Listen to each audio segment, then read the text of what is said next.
Okay Z ई square over 4 pi epsilon naught M. अब ये देखो, यहाँ मैं सेपरेटली कर देती हूँ। ये एन स्क्वेयर एच स्क्वेयर ऊपर था ना, मतलब वी स्क्वेयर नीचे है। मैं एग्जैक्ट जी एग्जैक्ट अभी इसी तरह लिख रही हूँ, N square H square over 4 pi square M square are square. ठीक है।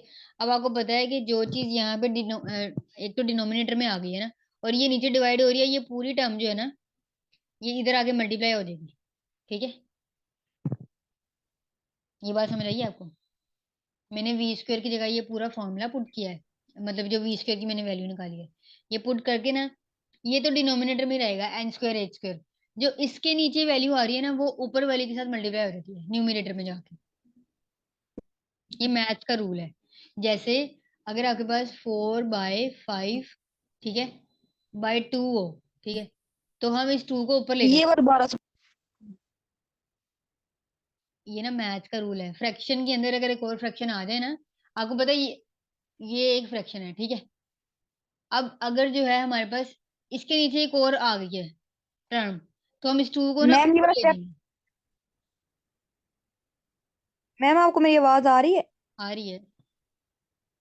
मैं कह रही थी ये वाला स्टेप ना आप दोबारा समझा रही है, ये वाला जो।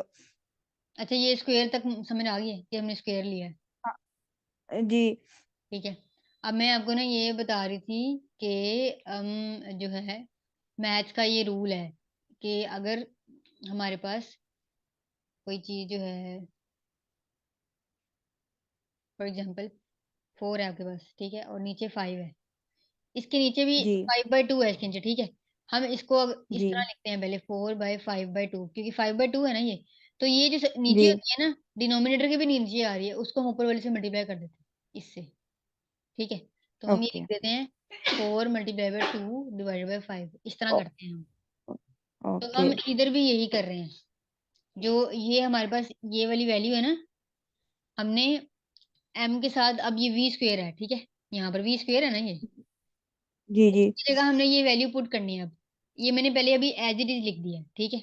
अब मैं आपको ये बता रही हूँ कि ये जो ओके डिनोमिनेटर में वैल्यू है, ये ऊपर वाले के साथ मल्टीप्लाई हो जाएगी, जैसे मैथ का रूल ये वाला है। ठीक है। अब देखें, ये डिनोमिनेटर के भी नीचे आ रही है ना, तो इसलिए ये ऊपर वाले के साथ मल्टीप्लाई हो जाएगी टर्म। समझ आइए? जी बस इसमें मैथ का ही रूल है, और कुछ भी नहीं है। अच्छा, अब हम इसको देख लेते हैं कि ये आर, ये क्या बन जाएगा हमारे पास, जेड ई स्क्वेयर ओवर ये 4 पाई एप्सिलॉन नॉट, तो ऐसे ही रह गया ना ये वाला अभी, और जी एम, और साथ में एन स्क्वेयर एच स्क्वेयर भी ऐसे ही रह जाएगा ये वाला नीचे।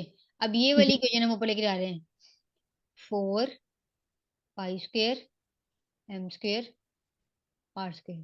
ठीक है, यहाँ तक समझ आई है? जी अब हम इसको रीअरेंज किस तरह कर सकते हैं? हम ये आर रेडियस, इसको इससे कैंसिल कर सकते हैं ना। देखो चीजें कैंसिल हो रही है, हमने इनको जी कैंसिल करना है। ये 4 4 से ओके। कैंसिल हो जाएगा। ये वाला पाई पाई से 2 पाई है ना, एक एम जो है इससे। ठीक है, और तो कुछ नहीं हो जी रहा कैंसिल। तो अब हमारे पास क्या रह जाएगा? अभी मैं इसको इस तरह लिख रही हूँ कि इसकी इक्वेशन की इस तरफ 1 लिख देते हैं अभी, क्योंकि ये कट गया। समझाने के लिए जी बस कर रही हूँ, जेड ई स्क्वेयर, ई के ई यहाँ पे स्क्वायर सिंगल पाई, मतलब क्योंकि दो स्क्वायर था जी ना, एम और आर। एम आर आर और नीचे क्या आएगा? नीचे E epsilon epsilon not an square square N और स्क्वायर एच अब हमने एच आर निकालना था ना, आर। अब हम आर को इक्वेशन जी की इसी साइड पे रहने देते हैं। अब ये जो है ये डिवाइड हो रही है, ऊपर चल जाएंगी। ठीक है, जी क्या बन जाएगी equation? Epsilon not an square h n square square h h square z e square dot pi m r. अभी ये इक्वेशन बनी है हमारे पास। ठीक है, अब ये जी देखें, ये चीजें जो हैं सारी, ये आर के साथ मल्टीप्लाई हो रही हैं इक्वेशन की इस तरफ। ठीक है, तो इस तरफ जब जाएंगी तो क्या हो जाएंगी? डिवाइड। डिवाइड हो जाएंगे। ठीक है, ये रूल है मैथ का, जब इक्वेशन के एक तरफ कोई चीज मल्टीप्लाई हो रही है तो दूसरी तरफ जाके वो डिवाइड हो जाती है। ये हमने एज इट इज लिख दिया है, जो साइलेंट नोट वाली वो थी। ठीक है, इसके नीचे हम ये लिख ओके देंगे, जेड ई स्क्वेयर इसके by pi m m। Is equal to r। ये समझ आई आपको? पूरी टर्म जी ना ये हमने उठा के नीचे ले आए हैं, ये हमारे पास इस तरह r आ गया। अभी आपने ना वैल्यू r की इसमें याद रखनी है, क्योंकि आगे हमने इसको यूज करना है। जब हम इसकी एनर्जी की डेरिवेशन करेंगे ना, तब हमने यूज करना है। बस ये जी। फाइनल फॉर्मूला आपको याद होना चाहिए। ओके। ठीक है। अब इसमें से जो वेरिएबल टर्म्स है ना, वो एक ही है। जो हमारे पास वेरिएबल टर्म है, वो कौन सी है बताओ आप।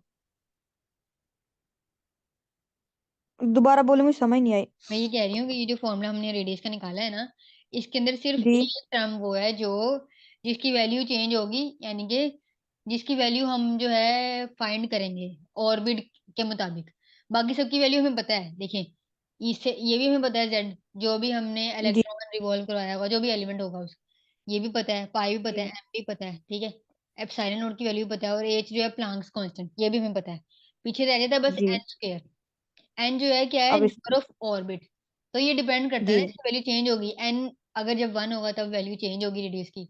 जब टू एन इज होगा इक्वल तो टू, तभी चाहिए। तो ये मैं कह रही थी कि हम इसमें से अब क्या करने लगे हैं, वेरिएबल टर्म्स को अलग कर लेंगे जिन जो चेंज होगी, ठीक है, और कांस्टेंट यानी कि जिनकी वैल्यू हमें पता कांस्टेंट है। को। कांस्टेंट नहीं है, हम ये कहेंगे जिसकी वैल्यू हमें पता है, जिसकी वैल्यू हमें नोन है, उनको हम सेपरेट कर रहे हैं। और जिसकी वैल्यू हमने ऑर्बिट उसके अंदर ऑर्बिट के मुताबिक इसके अंदर वैल्यू पुट करेंगे, इसको हम सेपरेट कर रहे हैं, ठीक है। इन सारी जो टर्म्स हैं, इनकी वैल्यूज हमें पता है। जब हम ये पुट करते हैं ना इसमें, तो हमारे पास जो आंसर आता है ना, वो आता है, बुक में आपके दिया हुआ है, 0.529 इंटू 10⁻⁻10 मीटर, ठीक है, फॉर n1। और वो अगर एम वैल्यू। n1 हो, ठीक है, तभी आएगा। क्योंकि हम जब n1 पुट करेंगे तो ये 1 हो जाएगा ना पूरा। देखो ना, जी 1 का स्क्वायर 1 होता है। जी n1 के लिए ये वैल्यू आ जाएगी, और 10⁻⁻10 जो होता है ना, ये एंगस्ट्रॉम के इक्वल होता है, 1 एंगस्ट्रॉम। ठीक है, इस तरह हम जी। लिखते हैं। तो हम इसको इस तरह भी लिख सकते हैं, r is equal to 0.529 into, into नहीं लिखेंगे अब हम, बस इधर वो लिख देंगे, एंगस्ट्रॉम। एंगस्ट्रॉम लिख देंगे। जो और इसके बाद यहाँ तक समझ आ गई आपको? जी अच्छा, इसके बाद जब हमारे पास n2 होगा, तो हमारे पास इसकी क्या वैल्यू होगी। ये हमारे पास n1 है, तो n2 हम पुट करके देखेंगे, तो ये हो जाएगा एन नंबर ऑफ शेल। जब टू। जब हमारे पास सेकंड शेल है, तो 2 का स्क्वायर होता टू है 4, ठीक है। तो फोर। हम इस पूरी वैल्यू को 4 से मल्टीप्लाई कर देंगे। करें आप इसको 4 से मल्टीप्लाई, कैलकुलेटर है अभी? जी।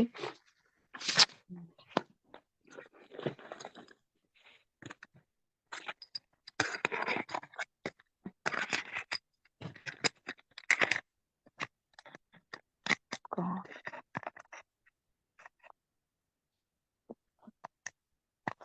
चले कोई नहीं, इसमें। अगर नहीं है तो आप बाद में देख लेंगे। R2 जो है हमारे पास फिर क्या हो जाएगी, R2 की वैल्यू क्या हो जाएगी, 2.11 एंगस्ट्रॉम, ठीक है। ये कैसे आई है हमारे पास, जो हमने एन के अंदर 2 पुट किया, और एन स्क्वायर जो है वो क्या बन गया 4, और 4 के साथ हमने इस टर्म को मल्टीप्लाई कर दिया, ठीक है। जी। इसी तरह R3 और R4 की वैल्यूज आ जाएंगी। R3 की वैल्यू उन्होंने हमें दी है, जो आई है वो, जब वो 4.75 एंगस्ट्रॉम, ठीक है। और R4 है 8.4 एंगस्ट्रॉम। आर और फाइव 5 है 13.2। हम्म 22। अब देखो आप खुद सोचो कि अच्छा, यहीं पे मैं R1 की भी एक बार लिख देती हूँ कि क्या हो रहा है, क्या ट्रेंड आ रहा है हमारे पास। कि शेल बढ़ने से, मतलब कि अगर शेल 1 था, तब हमारे पास जी। रेडियस कम था। जैसे जैसे शेल बढ़ता जा रहा है, यानी कि ज्यादा होते जा रहे हैं, तो तो रेडियस उसका हमारा रेडियस बढ़ता बढ़। जा रहा है।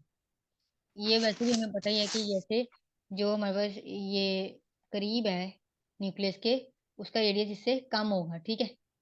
फिर उससे ज्यादा और इसका, जो। फिर इस तरह, ठीक है। में डिस्टेंस कम होता रहता है ना, ये भी हम आगे देखेंगे, वो एनर्जी कम होती रहती है, जितनी जितनी दूर होगा उतना ज्यादा रेडियस हो जाएगा। ठीक है, ये बात समझ आई है आपको? जी। रेडियस बढ़ गया, ये हमने ट्रेंड यहाँ पे देखना है, और इसको हम इस तरह लिखते भी हैं कि R2 माइनस R1 अगर हम निकालें, ये R2 में से R1 को निकालें अगर, तो उसकी वैल्यू जो है वो कम होगी, उससे ज्यादा वैल्यू होगी R3। आपके पास, आपको कैलकुलेटर नहीं मिला अभी? मिल गया मुझे। R2, अच्छा आप ये करके देखें, यानी मतलब वो जो ये R2, ऑर्बिट की वैल्यू। ये जो रेडियस है ना 2.11, इसमें से आप जी माइनस वो मैंने करें। कर लिया था। अच्छा कर लिया। अच्छा उसको, हाँ वो तो कर लिया था मैंने।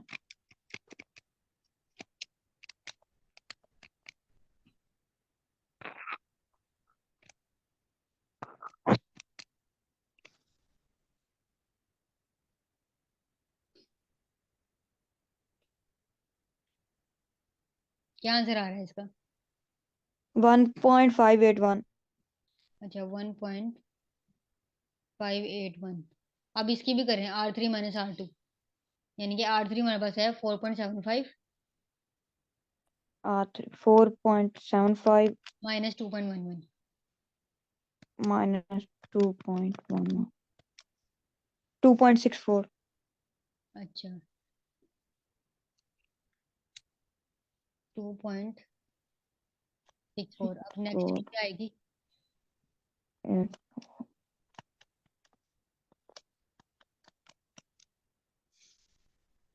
ये जो 8.4 और -7 उसका हम्म, 3.925। ठीक है, तो इससे भी हमें पता चल रहा है कि, अब देखो आप, ये मैं आपसे क्यों निकलवाया है, ये R2 जो है ये वैल्यू थी जब शेल नंबर 2 था, ठीक है, और R1 यानी जी कि रेडियस ये तब आया जब हमारे पास पहले शेल में है इलेक्ट्रॉन, ठीक है, तब उसका जी। जो इलेक्ट्रॉन रिवॉल्व कर रहा है उसका इतना रेडियस है। वो ये कह रहे हैं ओके। कि अगर हम डिफरेंस निकालें ना, तो डिफरेंस आगे जाके बढ़ता रहता है, यानी कि जैसे जैसे शेल बढ़ते जाते हैं तो डिफरेंस भी बढ़ता जाएगा। क्यों डिफरेंस बढ़ता रहेगा? क्योंकि देखो आप शेल ज्यादा हो रहे हैं, रेडियस ज्यादा हो रहा है। जब रेडियस ज्यादा हो रहा है तो जब हम डिफरेंस निकालेंगे तो डिफरेंस भी तो फिर ज्यादा निकलेगा ना। जी। देखो R4 का रेडियस ज्यादा है ना R3 से, तो जी। हमारे पास इसका डिफरेंस भी फिर ज्यादा आएगा। तो अब आप ये देखो, इन तीनों में सबसे ज्यादा डिफरेंस इसका आ रहा है, यानी कि R4 माइनस R3, जो शेल हैं, R4 हो जी। गया, N4 और N3, यानी कि जो फोर्थ शेल और जो थर्ड शेल, उन दोनों के दरमियान जो डिफरेंस आ रहा है रेडियस का, वो 3.925 है। तो उन्होंने हमें ये बताया है यहाँ पर कि अ, ये तो सारी मैंने आपको समझा दी है ना। अब ये वैल्यूज भी मैंने आपको बता दी है। अब ये बात मैं कर रही हूँ कि the comparison of radii showed that the distance between orbit of hydrogen atom goes on increasing, यानी कि डिस्टेंस बढ़ता जा रहा है as we move from first orbit to higher orbits. ये देखे ना, डिस्टेंस बढ़ रहा है ना। रेडियस ज्यादा होने का क्या जी। मतलब है? कि न्यूक्लियस से दूर होते जा रहे हैं इलेक्ट्रॉन, और न्यूक्लियस से दूर होते जी। जा रहे हैं तो उसका मतलब है कि रेडियस बढ़ गया है हमारे पास, ठीक है। जी। और ये the second orbit is 4 time away from the nucleus than the first orbit. इसका क्या मतलब है कि जो सेकंड ऑर्बिट है, देखो अब हमने वैल्यूज भी निकाली है, सेकंड ऑर्बिट की वैल्यू क्या आई है? 2.11, ठीक है। और जी। वो ये कह रहे हैं कि सेकंड ऑर्बिट, हम लिख लेते हैं यहाँ पे, R2 क्या है? 2.11, और is 4 time away from the nucleus than the first orbit. First orbit की क्या वैल्यू थी? 0.529, 529। ठीक है। इसको अगर आप 4 से मल्टीप्लाई करें ना, तब ये आंसर आता है। इसका ओके। क्या मतलब है कि देखो R1 हमारे पास 0.529 था, R2 के लिए हम क्या जी। करेंगे? R2 के लिए हम एन स्क्वायर में क्या करेंगे? 2, एन की जगह 2 पुट करेंगे ना। जी। जब हम 2 और पुट करेंगे, स्क्वेयर। 2 का स्क्वायर है तो 4 है, तो यानी कि हम R1 वाली वैल्यू को 4 से मल्टीप्लाई कर देंगे, तो हमारे पास R2 की वैल्यू आ जाएगी। वो ये बताना चाह रहे हैं कि सेकंड ऑर्बिट जो है वो 4 टाइम, 4 गुना ज्यादा दूर है फर्स्ट ऑर्बिट से, ठीक है। इसी तरह जो थर्ड ऑर्बिट है वो 9 टाइम्स अवे है, यानी कि जो थर्ड ऑर्बिट है ये वाला, ये फर्स्ट ऑर्बिट से 9 टाइम्स दूर है, ठीक है। क्यों 9 टाइम दूर आ रहा है? क्योंकि देखो थर्ड ऑर्बिट है, थर्ड ऑर्बिट का मतलब है 3 का स्क्वायर, क्या आ जाएगा?